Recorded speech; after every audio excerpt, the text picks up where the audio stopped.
বিসমিল্লাহিররহমানিররহিম। বন্ধুর girls school and কলেজের করোনাকালীন online ক্লাসে সবাইকে স্বাগত। আশা করি তোমরা সবাই ভালো আছো। আমি আল্লাহর রহমতে ভালো আছি। আমি আজকে তোমাদের অষ্টম শ্রেণীর বিজ্ঞান বিষয় নিয়ে আলোচনা করব। তো আমি প্রথমে লিখে নিয়েছি, দেখো, শিক্ষকের নাম নাইব ইসলাম। আজকের আলোচনার বিষয় অম্ল, ক্ষারক ও লবণ। আজকের আলোচনার বিষয় অম্ল, ক্ষারক ও লবণ, এবং সেটা হচ্ছে দশম অধ্যায়। শুরুতে আমরা দেখে নিই এই অধ্যায়ে আমরা কি কি করব। প্রথমে আমরা জানবো অ্যাসিড বা অম্ল সম্পর্কে, এদের প্রকারভেদ সম্পর্কে, এদের ব্যবহারের পাশাপাশি এদের অপব্যবহার সম্পর্কেও আমরা জানব, এদের বৈশিষ্ট্য, নির্দেশক কি, লিটমাস পেপার কি। তারপর আমরা জানব ক্ষারক, এদের ব্যবহার, বৈশিষ্ট্য এবং লাইন ওয়াটার সম্পর্কে। সবশেষে আমরা জানব লবণ এবং লবণের বৈশিষ্ট্য সম্পর্কে। চলো আলোচনা শুরু করা যাক। প্রথমে আমরা অ্যাসিড বা অম্ল সম্পর্কে আলোচনা করব।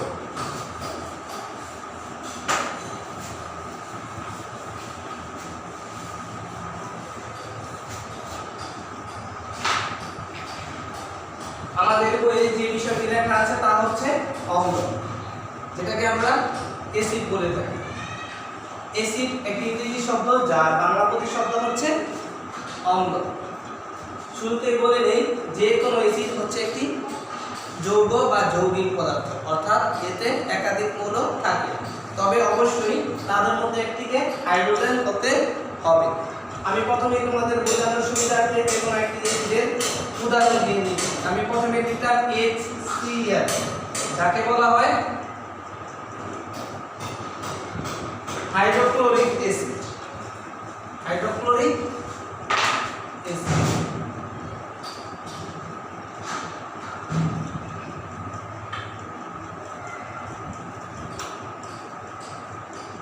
দেখা যাচ্ছে এই হাইড্রোক্লোরিক অ্যাসিডে প্রথমে একটি হাইড্রোজেন রয়েছে, এবং এর সাথে আরো একটি বিষয় যোগ করা যায়। এটি যদি ক্ষারের সাথে বিক্রিয়া করে তাহলে কি হয় আমরা দেখি। যে কোনো একটি ক্ষার নিয়ে নিই, যেমন সোডিয়াম হাইড্রোক্সাইড। ক্ষারের সাথে বিক্রিয়া দেখা যাচ্ছে, আমি বিক্রিয়াটি সহজ করে দিচ্ছি তোমাদের সাথে। হাইড্রোজেন আর OH বিক্রিয়া করে তৈরি হয়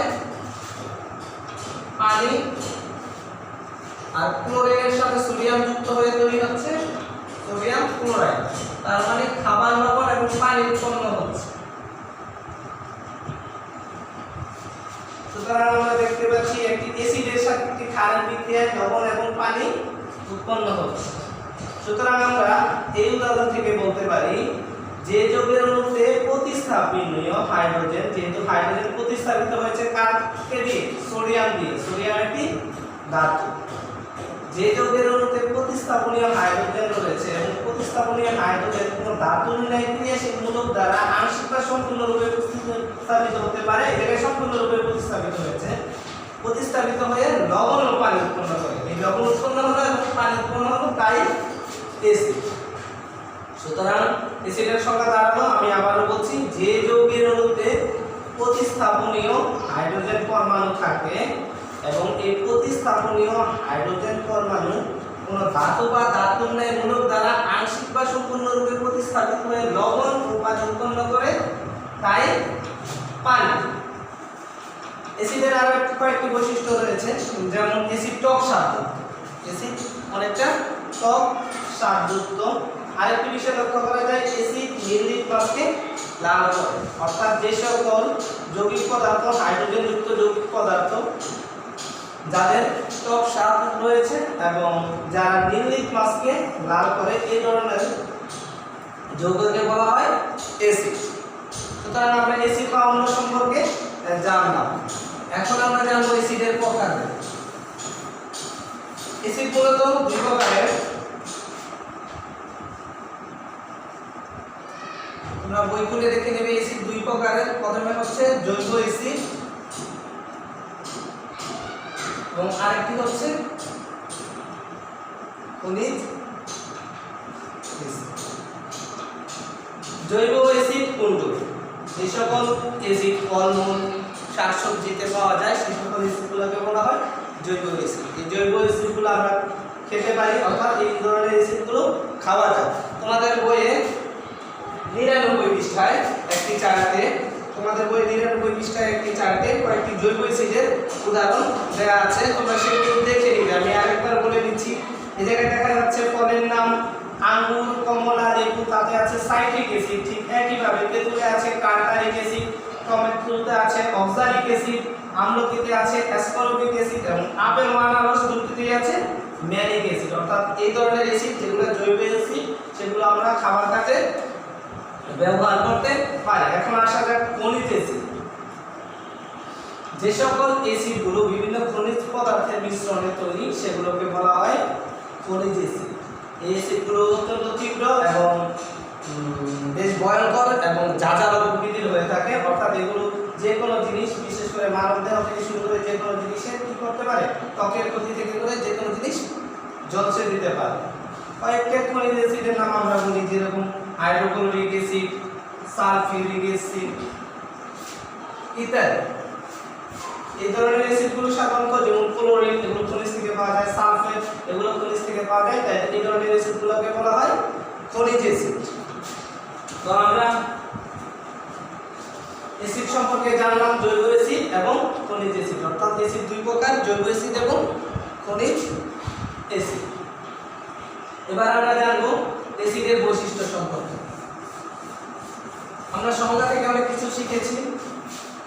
প্রথমে আমরা জেনেছিলাম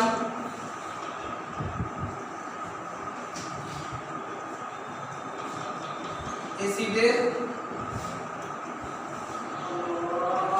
প্রতিস্থাপনীয় হাইড্রোজেন পরমাণু থাকে। প্রতিস্থাপনীয় হাইড্রোজেন পরমাণু থাকে। এটা দ্রবণে H+ আয়ন দেয়, অর্থাৎ প্রোটন আয়ন দেয়। তোমরা মনে রাখবে H+ কে বলা হয় প্রোটন। আমি লিখে দিলাম দ্রবণে প্রোটন আয়ন।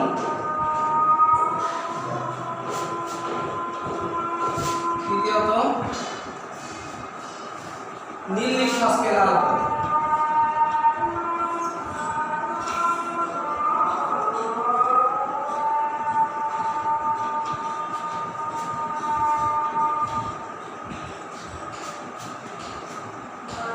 চতুর্থ টক স্বাদযুক্ত।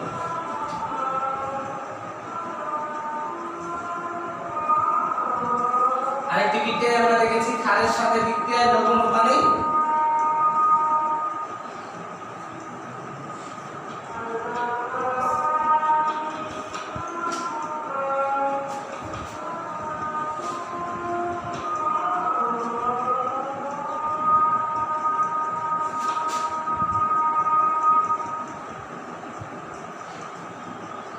সুতরাং আমরা অ্যাসিডের বৈশিষ্ট্যগুলো বলতে পারি। অ্যাসিডে প্রতিস্থাপনীয় হাইড্রোজেন পরমাণু থাকে, দ্রবণে H+ বা প্রোটন আয়ন দেয়, নীল লিটমাসকে লাল করে, টক স্বাদযুক্ত এবং ক্ষারের সাথে বিক্রিয়ায় লবণ ও পানি উৎপন্ন করে। তোমাদের একটি জায়গায় বিশেষ বিষয় বলে রাখা ভালো, লিটমাস পেপার। লিটমাস পেপার হচ্ছে এক ধরনের নির্দেশক, অর্থাৎ যা নির্দেশনা দেয় কোন যৌগটি অ্যাসিড বা ক্ষার। অর্থাৎ অ্যাসিড ক্ষার শনাক্তকরণে যেগুলো ব্যবহৃত হয় বা কোনো বিশেষ যৌগ শনাক্তকরণে যা ব্যবহৃত হয় তাই হচ্ছে নির্দেশক। ঠিক লিটমাস পেপার হচ্ছে এক ধরনের নির্দেশক। লিটমাস পেপার সাধারণত নীল এবং লাল একই রকমের হয়ে থাকে। সাধারণত আমরা অ্যাসিড শনাক্তকরণে নীল লিটমাস পেপার ব্যবহার করে থাকি। তো এই লিটমাস পেপার তৈরি হয় লাইকেন নামক এক প্রকার গাছের রং থেকে। তোমরা আবার ভালো মতো খেয়াল করে রাখো, লিটমাস পেপার তৈরি হয় লাইকেন নামক এক প্রকার গাছের রং থেকে। তো অ্যাসিড শনাক্তকরণে এই লিটমাস পেপারটিকে নীল রঙে নেওয়া হয়।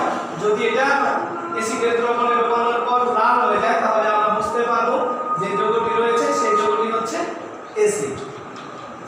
এখন আসা যাক অ্যাসিডের ব্যবহার সম্পর্কে। এখন আমরা জানবো অ্যাসিডের ব্যবহার সম্পর্কে। অ্যাসিডের সুব্যবহার এবং কুব্যবহার উভয়টা সম্পর্কে তোমরা জেনেছো। প্রথমে আমরা দেখেছিলাম বিভিন্ন প্রকার খনিজ অ্যাসিডের জৈব অ্যাসিডের কথা, যেগুলো আমরা বিভিন্ন প্রকার খাবার হিসেবে ব্যবহার করতে পারি। এই অ্যাসিডগুলো, অ্যাসিড জাতীয় খাবারগুলোতে প্রচুর পরিমাণে ভিটামিন এবং অন্যান্য খাদ্য উপাদান রয়েছে, অর্থাৎ এই ক্ষেত্রে খাবার হিসেবে অ্যাসিড খুবই গুরুত্বপূর্ণ। তবে অবশ্যই সেটা হতে হবে জৈব অ্যাসিড। তাছাড়াও অ্যাসিডের কয়েকটি বিশেষ ব্যবহার তোমরা তোমাদের বইয়ে লক্ষ্য করো। আমরা জানি অ্যান্টাসিড ওষুধে যেগুলো ব্যবহৃত হয় সেক্ষেত্রে দুঃখিত আমি এটা খারাপ ব্যবহার করে দিয়েছিলাম। আচ্ছা, অ্যাসিডের ব্যবহারগুলো নিয়ে আমি একটু বই থেকে আলোচনা করি। আমাদের দৈনন্দিন জীবনে শিল্প কারখানায় অ্যাসিডের ব্যবহার অনস্বীকার্য। আমরা টয়লেট পরিষ্কারের কাজে যে সমস্ত পরিষ্কারক ব্যবহার করি তাতেও অ্যাসিড থাকে। সোনার গহনা তৈরির সময় স্বর্ণকাররা নাইট্রিক অ্যাসিড ব্যবহার করেন। আমরা বিভিন্ন কাজে যেমন আইপিএস, গাড়ি, মাইক বাজানোর সময়, সৌর বিদ্যুৎ উৎপাদন ইত্যাদি ক্ষেত্রে যে ব্যাটারি ব্যবহার করি তাতে সালফিউরিক অ্যাসিড ব্যবহার করা হয়। তোমরা হয়তো অনেকে জানো বাসা বাড়িতে সাপের উপদ্রব কমানোর জন্য যে অ্যাসিড ব্যবহার করা হয় সেটা হচ্ছে মেলিক অ্যাসিড, অর্থাৎ মেলিক অ্যাসিডের গন্ধ সাপ সহ্য করতে পারে না। সার কারখানায় অতি প্রয়োজনীয় হিসেবে এবং বিভিন্ন ডিটারজেন্ট প্রস্তুত হিসেবে সালফিউরিক অ্যাসিড বহুল পরিমাণে ব্যবহৃত হয়। কোনো একটি দেশ কত উন্নত তা মূলত বিবেচনা করা হয় দেশে কতখানি সালফিউরিক অ্যাসিড উৎপাদন হয়। সার কারখানায় বিস্ফোরক প্রস্তুতি এবং খনি থেকে মূল্যবান ধাতু আহরণের ক্ষেত্রে যে অ্যাসিডটি ব্যবহৃত হয় তা হচ্ছে নাইট্রিক অ্যাসিড। তো এখন আমি অ্যাসিডের ব্যবহার অর্থাৎ সুব্যবহার নিয়ে আলোচনা করলাম। তবে আমি যেহেতু বলেছিলাম যে খনিজ অ্যাসিড অত্যন্ত জাজালো প্রকৃতির হয়, এটা মানব দেহকে ঝলসে দিতে পারে, তাই কিছু দুষ্ট প্রকৃতির দুষ্কৃতিকারী লোক তাদের চরিতার্থ করার জন্য অনেক সময় অ্যাসিডকে অস্ত্র হিসেবে ব্যবহার করে, অর্থাৎ তাদের শত্রুতা বশত অনেকের শরীরে অ্যাসিড ছুঁড়ে মারে। আমাদের দেশে এ নিয়ে বহু আইন রয়েছে, অর্থাৎ এটি খুবই ঘৃণিত কাজ কারো শরীরে অ্যাসিড নিক্ষেপ করা, বিশেষ করে মেয়েদের শরীরে। বাংলাদেশে যে ঘটনাটি প্রায়ই ঘটে, কোনো নারীর শরীরে অ্যাসিড নিক্ষেপ। এই জন্য বাংলাদেশ সরকারের বিভিন্ন পদক্ষেপ রয়েছে, আর এই বিষয়টি তোমরা বের করে ভালো মতো লক্ষ্য করে দেখো। তো এই ছিল অ্যাসিড নিয়ে আলোচনা। এখন আমি ক্ষারক নিয়ে আলোচনা করব। তোমরা সবাই খেয়াল করো, ক্ষারক ক্ষারক কি?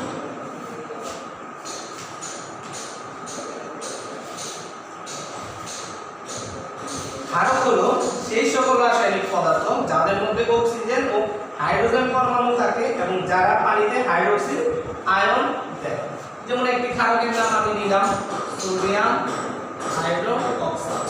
এটা যদি পানিতে চালনা করা হয় কি দেখায়?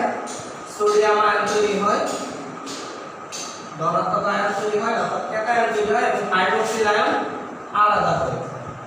সুতরাং আমরা সংজ্ঞা মতে দেখতে পাচ্ছি অক্সিজেন ও হাইড্রোজেন পরমাণু থাকে, অক্সিজেন এবং হাইড্রোজেন পরমাণু থাকে এবং যারা পানিতে হাইড্রোক্সিল আয়ন একসাথে এটাকে বলা হয় কোয়েচ আয়নকে বলা হয় হাইড্রোক্সিল আয়ন। যারা পানিতে হাইড্রোক্সিল আয়ন দেয় তাদেরকে বলা হয় ক্ষারক। তবে কিছু কিছু রাসায়নিক পদার্থ আছে যেমন ক্যালসিয়াম অক্সাইড, চুন, অ্যামোনিয়া, যাদের মধ্যে অক্সিজেন ও হাইড্রোজেন দুই ধরনের পরমাণু নেই কিন্তু পানিতে ওয়েজ দিতে পারে। যেমন অ্যামোনিয়া কথা বিবেচনা করি, NH3 যাকে অ্যামোনিয়া বলা হয়। এটা যদি পানিতে চালনা করা হয় বা পানির সাথে যুক্ত করা হয় কি তৈরি হয়? অ্যামোনিয়াম NH ও একটা হাইড্রোজেন যুক্ত হয় এবং ওএইচটা আলাদা, অর্থাৎ ওএইচ মূলক পাওয়া যায় বিধায় এটি একটি ক্ষারক। সুতরাং আমরা বুঝতে পারলাম ক্ষারক কি।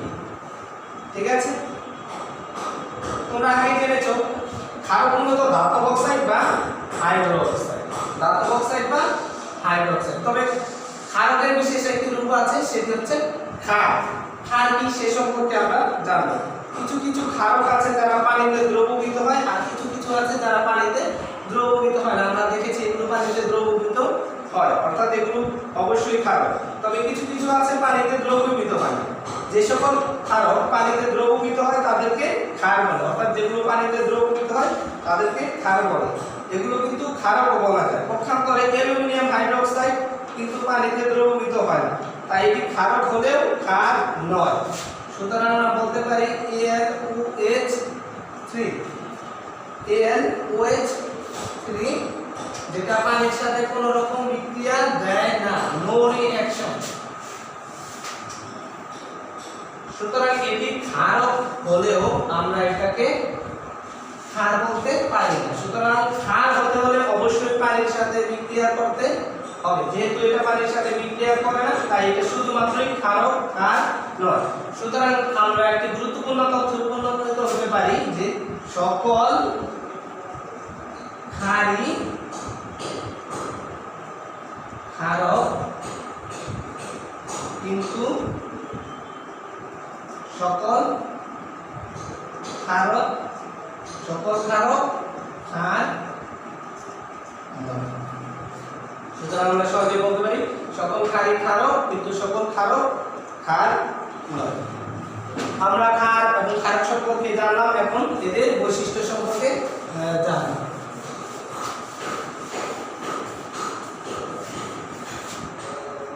ক্ষারকের কয়েকটি বৈশিষ্ট্যের মধ্যে সাধারণত আমরা দেখেছি এটি অ্যাসিডের সাথে বিক্রিয়া করে। প্রথমে আমরা আগে বিক্রিয়াতে দেখেছি অ্যাসিডের সাথে বিক্রিয়ায়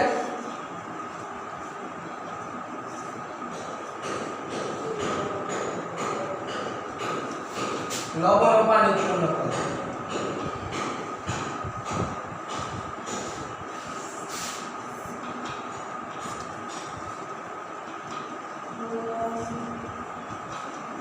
কিছু কিছু পানিতে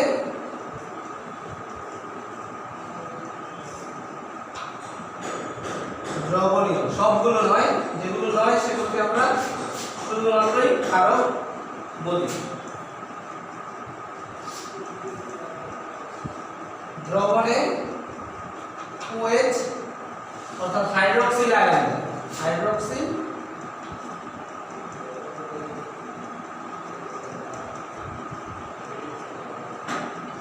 আয়ন, এতে অ্যাসিডের সম্পূর্ণ বিপরীত, অর্থাৎ এটি লাল লিটমাসকে,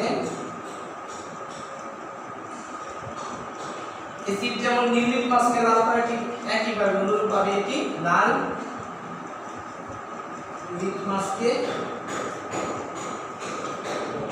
নীল। তো আমরা ক্ষারকের বৈশিষ্ট্য সম্পর্কে জানলাম, এবার ক্ষারকের ব্যবহার সম্পর্কে জানব। তোমাদের মেইন বইয়ে 101 পৃষ্ঠায় ক্ষারকের ব্যবহার সম্পর্কে বেশি একটু আলোচনা রয়েছে এবং এর কয়েকটি গুরুত্বপূর্ণ প্রশ্ন দেখা যাচ্ছে। আমরা জানি চুন কিভাবে, ব্লিচিং পাউডার কিভাবে তৈরি হয়, এর একটি প্রশ্ন হতে পারে ব্লিচিং পাউডার কিভাবে তৈরি হয়। এটি তৈরি হয় শুকনো ক্যালসিয়াম হাইড্রোক্সাইড ও ক্লোরিন গ্যাসের বিক্রিয়া ঘটিয়ে। আবার ক্যালসিয়াম হাইড্রোক্সাইডের পাতলা দ্রবণ যা চুনের পানি বা লাইম ওয়াটার নামে পরিচিত। তো তোমাদের প্রশ্ন আসতে পারে লাইম ওয়াটার কি? সেটি আমাদের ঘরবাড়ি হোয়াইট ওয়াশ করতে ব্যবহৃত হয়। অন্যদিকে পানি ও ক্যালসিয়াম হাইড্রোক্সাইড তৈরি পেস্ট যা মিল্ক অফ লাইম নামে অধিক পরিচিত, তা পোকামাকড় দমনে ব্যবহৃত হয়।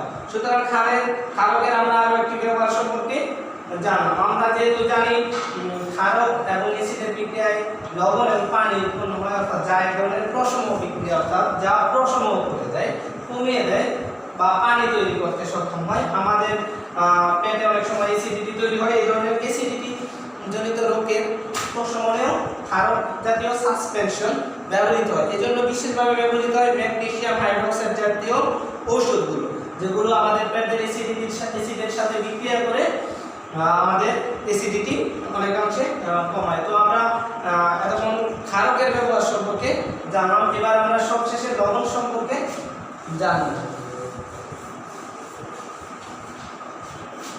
লবণ, প্রথমে আমি একটি তোমাদের অ্যাসিড এবং ক্ষারের বিক্রিয়া দেখিয়েছিলাম।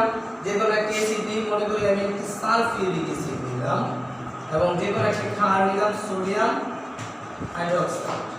বিক্রিয়া দেখা যাচ্ছে সোডিয়াম ধাতুটি এই হাইড্রোজেন প্রতিস্থাপন করে এবং সালফেটের সাথে যুক্ত হয়। সোডিয়াম সালফেট এবং পানি উৎপন্ন করে। সুতরাং দেখা যাচ্ছে এই সোডিয়াম সালফেট যেটি, সেটি হচ্ছে লবণ। আমরা আগেই বলেছি অ্যাসিড এবং ক্ষারের বিক্রিয়ায় লবণ এবং পানি উৎপন্ন হয়। সুতরাং আমরা বলতে পারি যা অ্যাসিড এবং ক্ষারের বিক্রিয়ার ফলে উৎপন্ন হয় তাই হচ্ছে লবণ। অন্যভাবে বলা যায়, যাতে একটি ক্ষারীয় মূলক এবং যাতে একটি অম্লীয় মূলক থাকে তাকে বলা হয় লবণ, অর্থাৎ যাতে একটি ক্ষারীয় মূলক, সোডিয়াম হচ্ছে একটি ক্ষারীয় মূলক এবং সালফেট হচ্ছে একটি অম্লীয় মূলক। এই দুটি মূলকের সমন্বয়ে যা তৈরি হয় তাই হচ্ছে লবণ। লবণের খুব একটা ব্যবহার লক্ষ্য করা যায় না, লবণের খুব একটা ব্যবহার লক্ষ্য করা যায় না, তবে আমরা বলতে পারি লবণকে বিভিন্নভাবে, যেমন আমাদের খাবার লবণ সোডিয়াম ক্লোরাইড যদি আমরা ব্যবহার করি, সোডিয়াম ক্লোরাইড হচ্ছে এক ধরনের খাবার। সুতরাং আমরা লবণের ব্যবহার সম্পর্কে মোটামুটি বলতে পারি এবং এদের বৈশিষ্ট্য যদি বলি, আমরা প্রথমে বলতে পারি এসিড এবং ক্ষারের বিক্রিয়ার ফলে লবণ উৎপন্ন হয়, এতে একটি অম্লীয় মূলক এবং একটি ক্ষারীয় মূলক রয়েছে। অর্থাৎ বৈশিষ্ট্যগুলো যদি আমরা বলি, এটি এসিড ও ক্ষারের বিক্রিয়ায় উৎপন্ন হয়, এতে একটি অম্লীয় ও একটি ক্ষারীয় মূলক থাকে। সুতরাং আমরা লবণের ব্যবহার সম্পর্কে জানলাম। তো আজকে আমাদের এই ছিল দশম অধ্যায়ের অম্ল, ক্ষারক এবং লবণ সম্পর্কে আলোচনা। আশা করি তোমরা বুঝতে পেরেছো এবং তোমাদের কোনো রকম সমস্যা সেগুলো তোমরা কমেন্ট বক্সে জানাতে পারো। তো সবাই আশা করি ভালো থাকবে।